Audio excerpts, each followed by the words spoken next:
ಕೃಷಿ ಹೊಂಡಗಳ ಸುತ್ತಲೂ ತಂತಿ ಬೇಲಿ ಅಳವಡಿಸಿ ಅಹಿತಕರ ಘಟನೆಯಾಗದಂತೆ ಎಚ್ಚರ ವಹಿಸಿ. ಬೆಳಗಾವಿ ಜಿಲ್ಲೆಯ ರಾಯಬಾಗ್ ತಾಲೂಕಿನ ಕುಡಚಿ ಮತಕ್ಷೇತ್ರದ ಹಾರುಗೇರಿಯ ಬೀರಪ್ಪನಮಡ್ಡಿಯಲ್ಲಿರುವ ಶಾಸಕರ ಕಾರ್ಯಾಲಯದಲ್ಲಿ ಮಾಧ್ಯಮಗಳ ಮೂಲಕ ಕೃಷಿ ಹೊಂಡಗಳ ಸುತ್ತಲೂ ತಂತಿ ಬೇಲಿ ಅಳವಡಿಸಿ ಅಹಿತಕರ ಘಟನೆಯಾಗದಂತೆ ಎಚ್ಚರ ವಹಿಸಿ ಎಂಬ ಕರಪತ್ರಗಳನ್ನು ಮಾನ್ಯ ಶಾಸಕರು ಮಹೇಂದ್ರ ತಮ್ಮಣ್ಣವರ್ ಹಾಗೂ ರಾಯಬಾಗ್ ಕೃಷಿ ಇಲಾಖೆಯ ವತಿಯಿಂದ ಈ ಪ್ರಚಾರ ಜಾಹೀರಾತುಗಳನ್ನು ಶಾಸಕರ ಮುಖಾಂತರ ಮಾಧ್ಯಮದ ಮುಂದೆ ಬಿಡುಗಡೆಗೊಳಿಸಿದರು. ಕುಡಚಿ ಮತಕ್ಷೇತ್ರದ ಎಲ್ಲ ರೈತ ಬಾಂಧವರು ಕೃಷಿ ಹೊಂಡದ ಸುತ್ತಲೂ ತಂತಿ ಬೇಲಿ ಹಾಕುವುದರಿಂದ ಯಾವುದೇ ಪ್ರಾಣಹಾನಿ ಮತ್ತು ದನ ಕರುಗಳು ಹಾಗೂ ಇತ್ಯಾದಿ ಪ್ರಾಣಿಗಳ ಪ್ರಾಣಾಪಾಯ ಆಗುವ ಮುಂಚೆ ಎಚ್ಚೆತ್ತುಕೊಂಡು ತಂತಿ ಬೇಲಿಯನ್ನು ಅಳವಡಿಸುವುದು ಬಹಳ ಸೂಕ್ತ ಎಂದು ವಿನೋದ್ ಮಾವರ್ಕರ್ ಕೃಷಿ ಇಲಾಖೆ ಅಧಿಕಾರಿ ರಾಯಬಾಗ್ ತಾಲೂಕು ರೈತರಿಗೆ ಮಾಧ್ಯಮದ ಮೂಲಕ ಮನವಿ ಮಾಡಿಕೊಂಡರು. ಈ ಸಂದರ್ಭದಲ್ಲಿ ಕುಡಚಿ ಬ್ಲಾಕ್ ಕಾಂಗ್ರೆಸ್ ಅಧ್ಯಕ್ಷ ಪ್ರದೀಪ್ ಹಾಲ್ಗುನಿ, ವರ್ಧಮಾನ್ ಶಿರಹಟ್ಟಿ, ರಾಜು ಕೌಜಲಗಿ, ಮಾಳು ಹಾಡ್ಕಾರ್, ಮುತಾಲಿಕ್ ಮುರ್ಗಣ್ಣವರ್, ಕಲ್ಮೇಶ್ ಕಾಂಬಳೆ, ಬಾಳೇಶ್ ಹಾಡ್ಕಾರ್, ಶಾಸಕರ ಅಭಿಮಾನಿಗಳು, ಕಾರ್ಯಕರ್ತರು ಹಾಗೂ ಕೃಷಿ ಅಧಿಕಾರಿಗಳು ಈ ಸಂದರ್ಭದಲ್ಲಿ ಉಪಸ್ಥಿತರಿದ್ದರು. ಪ್ರತಿನಿಧಿ Hanumant Sannakinavar, UK first news, Raibag. ತಾಲೂಕಿನ ಕುಡಚಿ ಮತಕ್ಷೇತ್ರದಲ್ಲಿ ಮಾನ್ಯ ಶಾಸಕರಾದ ಮಹೇಂದ್ರ ತಮ್ಮಣ್ಣವರ್ ಸರ್ ಅಧ್ಯಕ್ಷತೆಯಲ್ಲಿ ಇವತ್ತು ಕೃಷಿ ಹೊಂಡದ ಸುತ್ತಲೂ ತಂತಿ ಬೇಲಿ ಅಳವಡಿಸಿ ಕರಪತ್ರವನ್ನು ಬಿಡುಗಡೆ ಮಾಡಲಾಯಿತು. ಈ ಕೃಷಿ ಹೊಂಡಗಳ ಸುತ್ತ ತಂತಿ ಬೇಲಿ ಯಾಕೆ ಅಳವಡಿಸಬೇಕಂತಂದ್ರೆ ಇತ್ತೀಚಿನ ದಿನಗಳಲ್ಲಿ ನಾವು ಬೆಳಗಾವಿ ಜಿಲ್ಲೆಯಲ್ಲಿ ಸುಮಾರು 5,000 ನಮ್ಮ ತಾಲೂಕಲ್ಲೇ ಒಂದು 800ಕ್ಕೂ ಅಧಿಕವಾಗಿ ಕೃಷಿ ತೋಟಗಾರಿಕೆ ಹಾಗೂ ಮಹಾತ್ಮ ಗಾಂಧಿ ನರೇಗಾ ಯೋಜನೆಯಲ್ಲಿ ವಿವಿಧ ಯೋಜನೆಗಳಲ್ಲಿ ನಾವು ಕೃಷಿ ಹೊಂಡಗಳನ್ನು ನಮ್ಮ ರಾಯಬಾಗ್ ತಾಲೂಕು ನಿರ್ಮಿಸಲಾಗಿದೆ. ಈ ನಿರ್ಮಿಸೋದ್ರಿಂದ ಏನಾಗ್ತದೆ ಅಂದ್ರೆ ಪ್ರಾಣ ಹಾನಿ ಅಥವಾ ಜಾನುವಾರುಗಳ ಹಾನಿ ಆಗ್ತದೆ.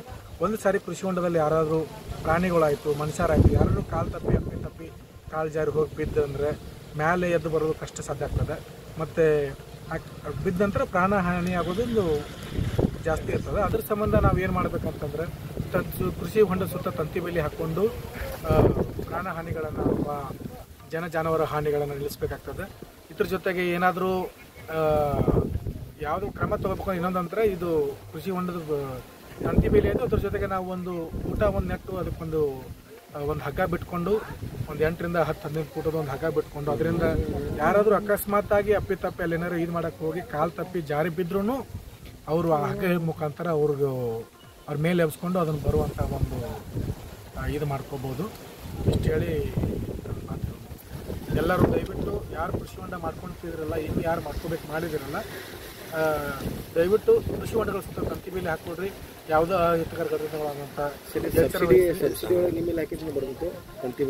ಈಗ ನಮ್ಮ ಇಲಾಖೆ ಒಳಗೆ ನಾವು ಕೃಷಿ ಭಾಗ್ಯ ಯೋಜನೆ ಅಡಿ ಹಾಗೂ SDMF ಅಂತ ಒಂದು 2 ಯೋಜನೆಗಳಿದ್ದಾವೆ. ಈ 2 ಯೋಜನೆಗಳಲ್ಲಿ ನಾವು ಈಗ ಪ್ಯಾಕೇಜ್ ಮುಖಾಂತರನೇ ಅವರಿಗೆ ಕೃಷಿ ಹೊಂಡ ಮಾಡೋದಾಯಿತು, ಪಾಲಿಥೀನ್ ಕೊಡೋದಾಯಿತು, ಡೀಸೆಲ್ ಪಂಪ್ ಸೆಟ್ ಕೊಡೋದಾಯಿತು, ಸ್ಪ್ರಿಂಕ್ಲರ್ ಸೆಟ್ ಕೊಡೋದಾಯಿತು, ಜೊತೆಗೆ ತಂತಿ ಬೇಲಿನೂ ಇದರಲ್ಲೇ ನಾವು ಅವ್ರಿಗೆ ಸಬ್ಸಿಡಿ ಮುಖಾಂತರ 40% ಸಬ್ಸಿಡಿ ಮುಖಾಂತರ ಅಕಸ್ಮಾತಾಗಿ ಅವರು ಒಂದು 30,000-40,000 ರೂಪಾಯಿ ತಂತಿ ಬೇಲಿ ಖರ್ಚಾಗ್ತದೆ. ಒಂದು ಎಕ್ಸಾಂಪಲ್ ಒಂದು 21x21 ಮೀಟರ್ ಕೃಷಿ ಹೊಂಡದಷ್ಟು ನಾವು ಒಂದು 30,000-40,000 ರೂಪಾಯಿ ಖರ್ಚು ನಾವು ಅವರಿಗೆ 14,000ರಿಂದ 18,000ವರೆಗೂ ನಾವು ಅವರಿಗೆ ಸಬ್ಸಿಡಿ ಕೊಡ್ತೀವಿ. ಈಗ 50% ಸಬ್ಸಿಡಿ ಕೊಡ್ತೀವಿ. ಇಲ್ಲಿ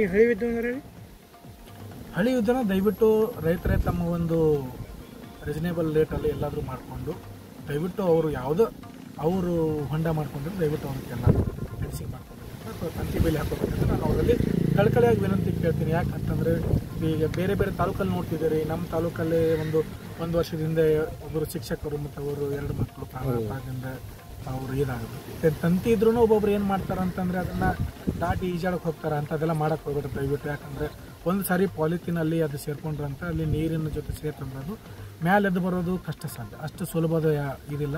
ಯಾವ ಪ್ರಾಣಿಗೂ ಅಥವಾ ಯಾವ ಮನುಷ್ಯರಿಗೂ ಅಲ್ಲಿಂದ ಎದ್ದು ಬರೋದು ಅಷ್ಟು ಈಸಿ ಅಲ್ಲ. ನೀರು ಬಿದ್ದಂತ ನೀರು ಬೀಳೋಕ್ಕಿಂತ ಮುಂಚೆ ಎದ್ದು ಬರ್ಬೋದು ಇದಿರ್ತದೆ. ಬಟ್ ಒಂದು ಸಾರಿ ಅದು ನೀರು ಅದು ಪ್ಲಾಸ್ಟಿಕ್ ನೋಡಿತ್ತಂದ್ರೆ ಅದು ಕಾಲು ಜಾರಕ್ಕೆ ಶುರು ಮಾಡ್ತವೆ. ಅದಕ್ಕಾಗಿ ಯಾರು ದಯವಿಟ್ಟು ಈಜಾಡುತ್ತೆ ಅಂತಂದ್ರೂ ನಾವು ಸುರಕ್ಷಿತ ಸ್ಥಳದಲ್ಲಿ ಬೇರೆ ಬೇರೆ ಬಾವಿ ಅಂತ ಇರ್ತಾರೆ ಈಜಾಡು. ದಯವಿಟ್ಟು ಕೃಷಿ ಹೊಂಡಗಳಲ್ಲಿ ಈಜಾಡೋದು ಅಥವಾ ಅಲ್ಲಿಂದ ನೀರೆಲ್ಲ ತೆಗೆಯೋದು ಇವತ್ತೆಲ್ಲ ಮಾಡೋಕ್ಕೆ ಹೋಗಬೇಕು ಅಂತ ನಾನೆಲ್ಲ ನಮ್ಮ ತಾಲೂಕಿನ ರೈತರಲ್ಲಿ ಕಳಕಳಿಯಾಗಿ ಕೇಳ್ತೀನಿ. ತಮ್ಮ ಹೆಸರು ಸರ್? ನನ್ನ ಹೆಸರು ವಿನೋದ್ ಮಾವರ್ಕರ್ ಅಂತ. ನಾನು ಸಹಾಯಕ ಕೃಷಿ ನಿರ್ದೇಶಕನಾಗಿ ರಾಯಬಾಗ್ ತಾಲೂಕಲ್ಲಿ ಕಾರ್ಯನಿರ್ವಹಿಸುತ್ತೇನೆ. ಧನ್ಯವಾದ.